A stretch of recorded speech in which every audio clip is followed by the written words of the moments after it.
So hi everyone. Recent టైమ్స్లో విశాఖపట్నం వైజాగ్ సంబంధించి కొన్ని వీడియోస్ చేస్తే మాకు చాలా మంచి రెస్పాన్స్ అయితే వచ్చింది. అయితే చాలామంది కొన్ని డౌట్స్ అయితే అడిగారు. సో దానికి సంబంధించి ఒక ఎక్స్ప్లెనేషన్ ఇస్తూ మరికొంత మీకు కొత్త ఇన్ఫర్మేషన్ ఇవ్వాలని చెప్పి ఈ వీడియో అయితే చేస్తూ ఉన్నాను.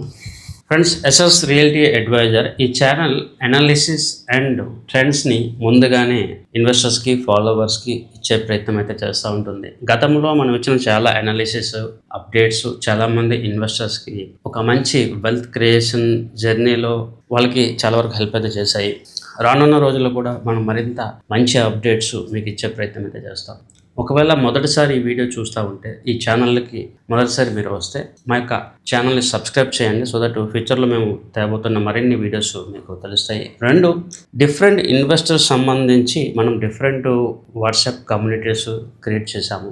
Commercial investments, lands, NRI investors, domestic investors, ఇలా డిఫరెంట్ ఇన్వెస్టర్స్కి డిఫరెంట్ గ్రూప్స్ కూడా క్రియేట్ చేశాము. సో ఒకవేళ ఆ గ్రూప్లో జాయిన్ అయ్యే ఇంట్రెస్ట్ మీకుంటే మాకు మా యొక్క వాట్సాప్ నెంబర్లో కాంటాక్ట్ అయితే దాని యొక్క యూఆర్ఎల్ అయితే మీకు షేర్ చేయడం జరుగుతుంది. ఇక్కడ ఈ యొక్క డిస్క్రిప్షన్ కింద కామెంట్ బాక్స్లో కూడా మా యొక్క రెగ్యులర్ వాట్సాప్ ఛానల్ యొక్క యూఆర్ఎల్ కూడా మేము ఇవ్వడం జరిగింది. బట్ మీరు ప్రత్యేకమైన గ్రూప్లో జాయిన్ అవ్వాలంటే మీ యొక్క డీటెయిల్స్ని మాకు తెలియజేయాల్సి వస్తుంది. ఎందుకంటే మేము స్పామర్స్ని లేదా అన్రిలేటెడ్ పీపుల్ని కొంతవరకు అవాయిడ్ చేసే ప్రయత్నం అయితే చేస్తూ ఉన్నాను. ప్యూర్లీ మంచి డీల్స్, మంచి ఇన్వెస్ట్మెంట్స్, మాతో పాటు ఇన్వెస్ట్మెంట్ జర్నీ చేయాలనుకుంటున్న వాళ్ళందరికీ మాత్రం మనం ఒక ప్రత్యేకమైన కమ్యూనిటీ అయితే క్రియేట్ చేసాం. అంతేకాకుండా రియల్ ఎస్టేట్ పట్ల ఆసక్తి, రియల్ ఎస్టేట్లో డిఫరెంట్ టైమ్స్లో మనం కండక్ట్ చేసే మీటింగ్స్ కానీ లేదా వెబినార్స్ కానీ అటెండ్ అయ్యే ఇంట్రెస్ట్ ఉంది.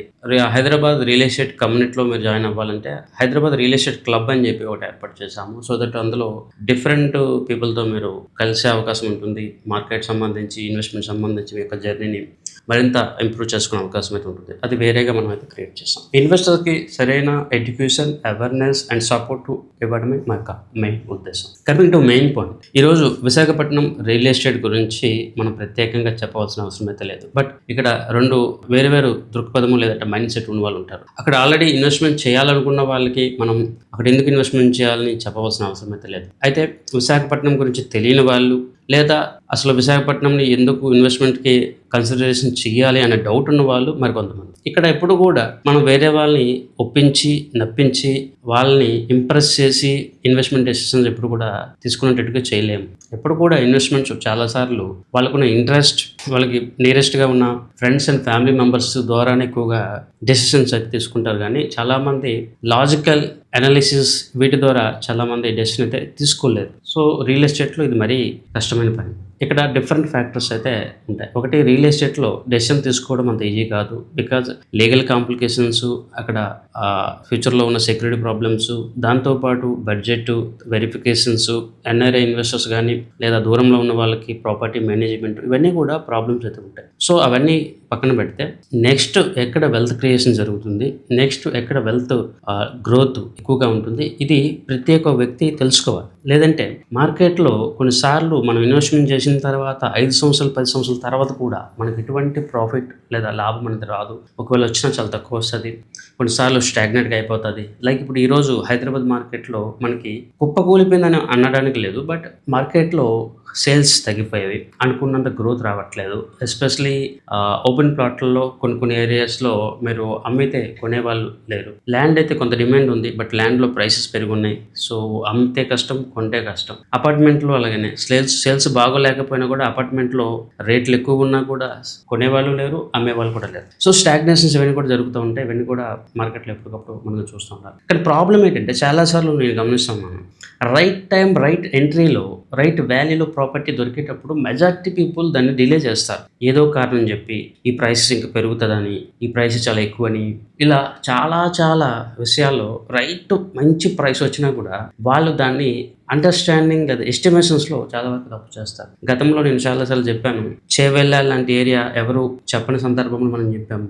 అలానే కొన్నిసార్లు ట్రెండ్ రివర్సల్ జరుగుతున్నప్పుడు వార్న్ చేశాము. కానీ చాలాసార్లు పీపుల్ వాళ్ళ యొక్క ఎమోషన్ ఒక యాంకరింగ్ మైండ్ సెట్‌తోని ఆ ఏరియా లేకపోతే ఆ లొకాలిటీని యాక్సెప్ట్ చేయలేకపోవడం, లేదా అక్కడ ఇన్వెస్ట్‌మెంట్ చేసిన వాళ్ళు విత్‌డ్రాల్ చేయకుండా ఉండిపోవడం, ఇవన్నీ కూడా జరుగుతూ ఉంటాయి. కొన్నిసార్లు మన డెసిషన్స్ రైట్ అవ్వచ్చు. బట్ చాలా సార్లు ఎస్పెషల్లీ ఇన్వెస్ట్‌మెంట్ సంబంధించి మన యొక్క డెసిషన్స్ రాంగ్ అవుతాయి. బట్ ఇక్కడ రియల్ ఎస్టేట్‌లో కొంతమంది చేసే తప్పేంటంటే ఇన్వెస్ట్‌మెంట్ చేసిన తర్వాత రిటర్న్ రాకపోతే అలా ఉండిపోతారు. దాని గురించి ఎటువంటి ఎవాల్యుయేషన్స్ గానీ, లేదా నెక్స్ట్ టైమ్ ఇలాంటి జాగ్రత్తలు తీసుకోవాలో యొక్క అవగాహన చాలా మందికి ఉండదు. సో దట్ ఈస్ రీజన్ మన ఛానల్‌లో ఈ మిస్టేక్స్‌ని, ఈ తప్పుల్ని చాలా వరకు గుర్తించాలి. తర్వాత బెటర్ ఇన్వెస్ట్‌మెంట్ ఎలా చేయాలని చెప్పి పదే పదే but it's comes to Visakhapatnam.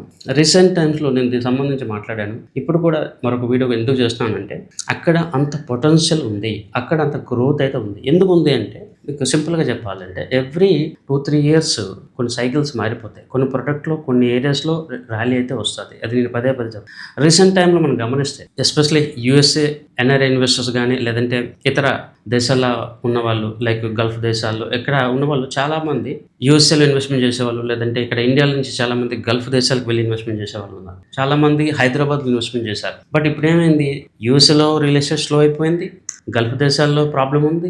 Hyderabad real estate slow అయిపోయింది. ఇప్పుడు అబ్నార్మల్‌గా మనకి మార్కెట్‌లో ఒక నెగటివిటీ కనిపిస్తుంది. ఇలాంటి సందర్భంలో మనం వేరే ఇండస్ట్రీ లేదా వేరే లొకేషన్ చూడాలి. అలాంటి స్టేబుల్ అండ్ గ్రోత్ ఉన్న జోన్ ఏదైనా ఉంది అంటే మన తెలుగు రాష్ట్రాల్లో ఎస్పెషల్లీ సౌత్ ఇండియాలో కూడా అది ఒక విశాఖపట్నం అవుతుంది.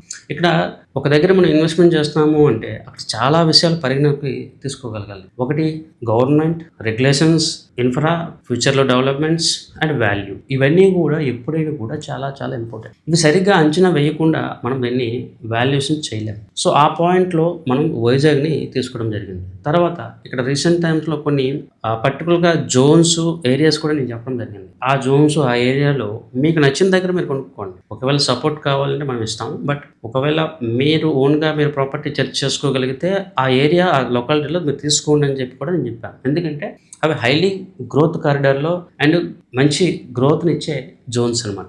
మరోవైపు రీసెంట్ టైమ్స్‌లో విశాఖపట్నం లేదా వైజాగ్ సంబంధించి వీఎంఆర్‌డీఏ 2041 అని చెప్పి ఒక మాస్టర్ ప్లాన్ అయితే వచ్చింది. అయితే ఈ మాస్టర్ ప్లాన్ ఇప్పుడు కాదు, గతంలో ఉన్న గవర్నమెంట్ దీని గురించి వర్కౌట్ చేసింది. దీని మీద కొన్ని అభ్యంతరాలు, కొన్ని మార్పులైతే ఇప్పుడున్న గవర్నమెంట్ అయితే చేసింది.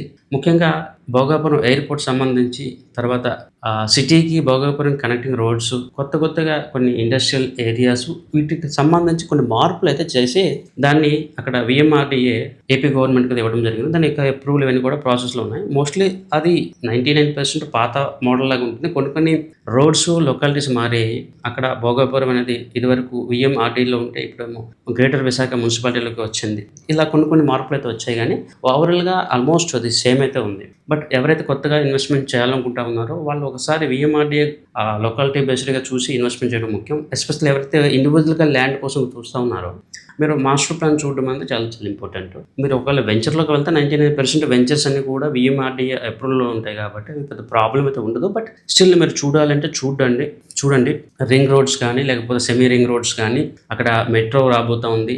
సో మెట్రోకి కనెక్టివిటీ ఎలా ఉండబోతుంది, ఇవన్నీ కూడా మీరు చూడండి. ఇప్పుడు నేను చెప్పడం నా వరకు నేను చెప్తాను. బట్ మీరు కూడా దానికి సంబంధించి రీసెర్చ్ అయితే చేయండి. ఒకవేళ మీరు మంచి గ్రోత్ కారిడార్‌లో ప్రాపర్టీ చూజ్ చేయాలనుకుంటే నేను డెఫినెట్లీ నేను మీకు బెస్ట్ అడ్వైస్ ఇస్తాను.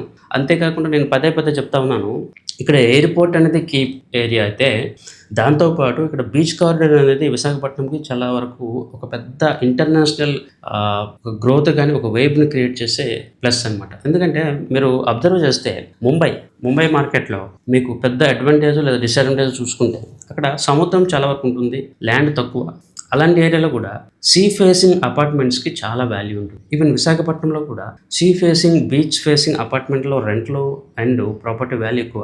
సీ నుంచి కొద్దిగా దూరంగా ఉంటే వాల్యూ తక్కువ. అంటే సీ వ్యూ అనేది ఒక లగ్జరీ ఎలైట్ పీపుల్‌కి, లేదంటే రిచ్ పీపుల్‌కి చాలా వరకు అదొక స్టేటస్‌గా మారింది. మీలో ఎంతమందికి తెలుసో లేదో నాకు తెలియదు కానీ ప్రముఖ స్టాక్ మార్కెట్ ఇన్వెస్ట్మెంట్ గురు రాకేష్ జుంజునవాలా వైఫ్ రేఖా గారు కేవలం ఆ సీ వ్యూ చూడ్డానికి అని చెప్పేసి ఎదురుగా ఉన్న కొన్ని ఫ్లాట్ని కొనేసారు. అంటే సీ వ్యూ ఎంత డిమాండో చూసుకోండి. రీసెంట్ టైమ్స్లో కూడా మనకి ముంబైలో చాలామంది సీ వ్యూ కోసం అని చెప్పేసి కొన్ని వందల కోట్ల రూపాయలు ఇచ్చి ఫ్లాట్స్ అయితే కొనుక్కుంటా ఉన్నారు. సో సీ వ్యూ అనేది చాలా చాలా కమర్షియల్ అండ్ హై నెట్వర్క్ ఉన్న ఇండివిజువల్స్, తర్వాత సెలబ్రిటీస్ లేదా ఎలైట్ పీపుల్కి చాలా వరకు అదొక స్టేటస్గా అండ్ ఆస్తిగా మారిపోయింది. సో అలాంటి ఏరియాలో ఇన్వెస్ట్మెంట్ చేయడం చాలా చాలా ఇంపార్టెంట్. మీరు నమ్మినా నమ్మకపోయినా గత కొన్ని సంవత్సరాలు చూసుకుంటే బీచ్ కారిడార్ లేదా సీ బీచ్కి దగ్గరలో ఉన్న చాలా బెల్ట్ చాలా మంది పెద్ద ఇన్వెస్టర్స్ బిల్డర్ చేతిలోకి ఆల్రెడీ వెళ్ళిపోయింది. అక్కడ ఆ ల్యాండ్ ఎటువంటి ప్రయోజనం ఇవ్వదు, ఎటువంటి ఫ్రూట్స్ ఇవ్వదు. బట్ ఆ ల్యాండ్ వాల్యూ 2 కోట్లు 3 కోట్లు ఇలా అయిపోయింది. ఇది నేను ప్రాక్టికల్గా చూశాను. ఎందుకంటే అక్కడ ఆ ల్యాండ్కి ఉన్న ఆ స్టేటస్ లేదంటే దాని యొక్క గుర్తింపు అలాంటి. సో ఇక్కడ బీచ్ కారిడార్ వర్క్ జరిగితే ఇంకొక 10 సంవత్సరాల్లో మీకు విశాఖపట్నం యొక్క స్వరూపం మారిపోతుంది. మీరు ఒక ఇంటర్నేషనల్ సిటీని చూస్తారు. ఇదైతే నేను మళ్ళీ ఒకసారి చెప్తాను. ఇది చాలామందికి యాక్సెప్ట్ చేయడానికి ఇష్టం ఉండకపోవచ్చు. బట్ ఈరోజు చాలామంది అక్కడ భోగాపురం ఏరియా లేకపోతే సరౌండింగ్ ఏరియాస్లో ల్యాండ్ రేట్లు పెరిగాయని అంటున్నారు. ఎస్, పెరిగాయి కాదనట్లేదు. బట్ మీరు 10 years డౌన్ ద లైన్ చూసుకుంటే ఇదే వాల్యూ మీకు 10 times కూడా అవుతుంది. ఎందుకంటే ల్యాండ్ స్కార్సిటీ చాలా చాలా ఉంది. ఎందుకంటే ల్యాండ్ ఆల్రెడీ పెద్ద పెద్ద వాళ్ళ చేతుల్లోకి వెళ్ళిపోయింది. చిన్న చిన్న వాళ్ళ ల్యాండ్స్ చాలా తక్కువగా ఉంది. ఇప్పుడు ఎవరు కూడా ల్యాండ్లు అమ్మే పరిస్థితిలో లేరు. 1, 2 మీకు ఒక టూరిజం హబ్గా ఒక గ్రోత్ కారిడార్గా మారిపోతే వాల్యూ ఒక్కసారిగా ఎక్స్ప్లోడ్ అవుతుంది. మీరు ముంబైలో చూసుకోండి, లేదంటే పూణేలో చూసుకోండి, లేదంటే హైదరాబాద్లో చూసుకోండి. ఒకప్పుడు ఇక్కడ వాల్యూ చాలా తక్కువగా ఉంది. ఎప్పుడైతే గ్రోత్ జరిగిందో కోకాపేట, నానక్రమ్మగూడ లాంటి ఏరియాలో కూడా ఎకరా 100 కోట్లకు వెళ్ళిపోయింది. అక్కడ ఆ కమర్షియల్ యాక్టివిటీ, ఆ గ్రోత్ అనేది చాలా చాలా ఇంపాక్ట్ చూపిస్తుంది. ఈరోజు మీకు అక్కడ 2-3 కోట్లని మీకు ఎక్కువ అనిపించవచ్చు. But down the line 10 years down the line మీకు అది ప్రైసెస్ అనేది చాలా ఎక్స్ప్లోడ్ అయితే అవుతుంది. ఇక్కడ చాలామంది మీరు ఇంకా దూరంగా వెళ్తే తక్కువకు వస్తుందా అని చెప్పి కూడా అడుగుతూ ఉన్నారు. సో దూరంగా వెళ్తే తక్కువకు రావచ్చు కాదని. ఎక్కడ కమర్షియల్ యాక్టివిటీ ఉందో అక్కడే మనం ఉంటాం. కానీ కమర్షియల్ యాక్టివిటీకి ఇంకా దూరంగా వెళ్ళిపోతే అక్కడ ఆ రెసిడెన్షియల్ గ్రోత్ కానీ ఆ గ్రోత్ అనేది కొంతవరకు డిలే అవ్వచ్చు. కొన్నిసార్లు అక్కడ సేల్స్ స్లో అయిపోవచ్చు. సో బంజారా హిల్స్లో, జూబిలీ హిల్స్లో మీకు స్లో ఉండొచ్చు, అప్రిసియేషన్ ఎక్కువగా లేకపోవచ్చు. బట్ ప్రాపర్టీకి ఉన్న డిమాండ్ వేరే కదా. అవుట్స్కట్స్లోకి ఇంకా దూరంగా వెళ్తే మనకి తక్కువ రేట్లో దొరుకుతాయి. But Banjara hills, jubilee hills, Kondapur, Madhapur అనేటప్పటికి ఆ ప్రాపర్టీకి వాల్యూ డిమాండ్ ఎక్కువగా ఉంటుంది. సో నేను మరొకసారి మీకు చెప్తా ఉన్నాను, భోగాపురం సరౌండింగ్ ఏరియాస్ హైవేకి దగ్గరలో అండ్ బీచ్ కారిడార్కి ఎక్కువగా ఇంపార్టెన్స్ ఇవ్వండి. కావాలంటే మీకు దూరంలో కావాలంటే మంచి డీల్స్ అయితే వస్తాయి. బట్ వాటిలో గ్రోత్ అనేది తక్కువ. ఇప్పుడు వెస్ట్ జోన్ హైదరాబాద్, కొండాపూర్, మాదాపూర్లో ఉన్న గ్రోత్కి ఈస్ట్ హైదరాబాద్లో ఉన్న గ్రోత్కి మనం కంపేర్ చేయలేం. సో గ్రోత్ అనేది అక్కడ ఉన్న infra, jobs and elite people యొక్క ఇన్వెస్ట్మెంట్స్, ఈ మూడిట్ల మీద ఆధారపడి ఉంటుంది. సో నేను మరొకసారి చెప్తా ఉన్నాను, మీరు ఇంకెక్కడైనా కొనుక్కోండి, ఎవరి ద్వారా కొనుక్కోండి, మీరు ఎలా అయినా ఇన్వెస్ట్మెంట్ చేయండి. బట్ ఈ పాయింట్స్ని అర్థం చేసుకునే ప్రయత్నం అయితే చేయండి. మరొక కామన్ క్వశ్చన్ చాలామందికి అనకాపల్లి సంబంధించి కూడా వస్తుంది. ఎస్, అనకాపల్లి కూడా మీకు బెస్ట్ కారిడారే. బట్ మీ ప్రిఫరెన్స్ భోగాపురం ఎయిర్పోర్ట్కి ఇవ్వండి, బీచ్ కారిడార్కి ఇవ్వండి. ఎందుకంటే సింపుల్గా చెప్తాను, ఇప్పుడు బంగారం ఉంటుంది, వెండి ఉంటుంది. బంగారమే, వెండి గ్రోత్ రావచ్చు, లేదా కాపర్లో గ్రోత్ రావచ్చు, ఐరన్లో గ్రోత్ రావచ్చు. బట్ బంగారం అనేది ఎప్పుడు కూడా ఒక మోస్ట్ వాల్యుబుల్గా ఉంటుంది అండ్ స్టేబుల్గా ఉంటుంది. సో నెక్స్ట్ మీకు అబ్నార్మల్ గ్రోత్ ఇచ్చి స్టేబుల్గా ఉండి వాల్యూ ఫర్ మనీ అండ్ రేపు ఫ్యూచర్లో మీరు అమ్ముకోవాలంటే త్వరగా వెళ్ళిపోయే ప్రాపర్టీ ఏదైనా ఉందంటే అది ఈ జోన్గా ఉంటుంది. సో చాలాసార్లు నేను చెప్తా ఉన్నాను, మీకు బెస్ట్ ఆపర్చునిటీ అండ్ రాబోతున్న ఇన్ఫ్రాకి, రోడ్కి దగ్గరలో ఉన్న చాలా మంచి ప్రాజెక్ట్స్ ఉన్నాయి, మంచి ల్యాండ్ పార్సల్స్ ఉన్నాయి. జనరల్లీ చాలామందికి మంచి డీల్స్ దొరకవు. చాలామంది దొరికినా కూడా దాన్ని అర్థం చేసుకొని యాక్సెప్ట్ చేసి దాంట్లో వాళ్ళు ఉండరు. నేను మళ్ళీ చెప్తా ఉన్నాను, నిజంగా మీకు సీరియస్గా ఉండి మంచి డీల్స్ ఉండి మీకు ఫ్యూచర్లో మంచి వాల్యూ అప్రిషియేషన్ కావాలనుకుంటే డెఫినెట్లీ మీరు మమ్మల్ని సంప్రదించండి. ఎక్కడ ఇన్వెస్ట్మెంట్ చేయాలి, ఎలా ఇన్వెస్ట్మెంట్ చేయాలి, ఏ స్ట్రాటజీ అప్లై చేయాలి కూడా నేను చెప్తాను. కొంతమందికి షార్ట్ టర్మ్ నీడ్ ఉంటుంది, కొంతమందికి లాంగ్ టర్మ్ నీడ్ ఉంటుంది, కొంతమందికి కన్స్ట్రక్షన్ చేసి ప్రాఫిట్ తీసుకోవాలనుకుంటుంది, కొంతమందికి ల్యాండ్ టు ప్లాట్ కావాలి, కొంతమంది 10 సంవత్సరాలు 15 సంవత్సరాలు ఉండాలనుకుంటారు. సో మీరు ఎలాంటి వాళ్ళైనా మీ యొక్క ప్లాన్, మీ యొక్క ఇంట్రెస్ట్, మీ యొక్క బడ్జెట్ చెప్పారనుకోండి, మీకు నేను బెస్ట్ స్ట్రాటజీ అయితే ఇచ్చే ప్రయత్నం అయితే చేస్తాను. మరోవైపు మీరు ఒకవేళ లోకల్గా ఎవరినైనా కాంటాక్ట్ చేసి ఇన్వెస్ట్మెంట్ చేయాలనుకుని కూడా మీరు చేసుకోండి. బట్ నేను చెప్పింది మర్చిపోవద్దు, తగరపవలసి నుంచి Bhogapuram investment first preference and land bank వీలు ఉంటే కొనుక్కోవడం బెస్ట్ 10 years టైంలో. లేదు షార్ట్ టర్మ్లో మేము తక్కువ బడ్జెట్‌లో కావాలనుకుంటే మంచి ఓపెన్ ప్లాట్లు అయితే తీసుకోవడం అనేది కరెక్టు. ఆ తర్వాత రానున్న రోజుల్లో కమర్షియల్ యాక్టివిటీ కూడా పెరుగుతది. మీకు బడ్జెట్ బాగుంటే కమర్షియల్ యాక్టివిటీ పరంగా కూడా మీరు తీసుకోండి. ఒకవేళ మీరు ఇండివిడ్యువల్‌గా వెళ్లి తీసుకుంటున్నారు అంటే అక్కడ మాస్టర్ ప్లాన్ చూడండి. అక్కడ ల్యాండ్ గురించి పూర్తిగా సర్వే చేయండి. మీకు అక్కడ చాలా వరకు విశాఖపట్నం అంటే ల్యాండ్స్ చాలా వరకు క్లియర్‌గా ఉంటాయి. అగ్రీ ల్యాండ్ అయితే మీరు అక్కడ కౌలు రైతు ఇష్యూస్ గానీ, లేకపోతే డీ పట్టా ప్రాబ్లమ్ గానీ, అసెంట్ ప్రాబ్లమ్ గానీ ఏమైనా ఉంటే అది ఒకసారి క్లారిఫికేషన్ తీసుకోండి. లోకల్‌గా సర్వే అయితే చేసుకోండి. నార్మల్ ఓపెన్ ప్లాట్‌లో అయితే మీకు చాలా వరకు క్లియర్ టైటిల్ ఉంటాయి. దాంట్లో ప్రాబ్లమ్ అయితే ఉండదు. సో, మంచి డీల్స్ వస్తే మాత్రం మిస్ అవ్వద్దు. తీసుకునే ప్రయత్నం అయితే చేయండి. ఇప్పుడు గ్లోబలీ మనకి ఒక స్లో కనిపిస్తా ఉంది. హైదరాబాద్ రియల్ ఎస్టేట్‌లో కొంత స్లో డౌన్ అయ్యింది. So, this is the best time. ఈ నెక్స్ట్ 2-3 ఇయర్స్‌లో మీకు మంచి గ్రోత్ వస్తుంది. స్టెబిలిటీ ఉంటుంది. As per 2041 VMRDA master plan ప్రకారం విశాఖపట్నం యొక్క పాపులేషన్ అనేది ఆల్మోస్ట్ 50% నెక్స్ట్ 3-4 ఇయర్స్‌లో పెరగబోతా ఉంది. అంటే ఇంతలా పాపులేషన్ పెరుగుతది. సో, పాపులేషన్ పెరిగితే డెఫినెట్‌లీ మీకు వాల్యూ పెరుగుతది. యెస్, మెట్రో గానీ, ఇన్ఫ్రా గానీ ఇవన్నీ కూడా 5-10 ఇయర్స్ పడతది. సో, 5-10 ఇయర్స్ ఈ టైం అనేది చాలా చాలా precious. That is the reason నేను చాలా క్లియర్‌గా మాట్లాడుతా ఉన్నాను. ఇక్కడ విశాఖపట్నం సంబంధించి ఎవరైతే ఇన్వెస్ట్‌మెంట్ చేయాలనుకుంటా ఉన్నారో 5 ఇయర్స్, 10 ఇయర్స్ అనే ప్లాన్‌లో ఉండండి. మాక్సిమం 3 ఇయర్స్‌లో ఎగ్జిట్ కాల్ అయితే రావచ్చు. బట్ 5 ఇయర్స్, 10 ఇయర్స్‌కి ప్రిపేర్ అయితే మీరు బెస్ట్ రిటర్న్ అయితే తీసుకుంటారు. సో, విశాఖపట్నం సంబంధించి మీకు ఎటువంటి డౌట్ ఉన్నా కూడా మీరు మమ్మల్ని సంప్రదించవచ్చు.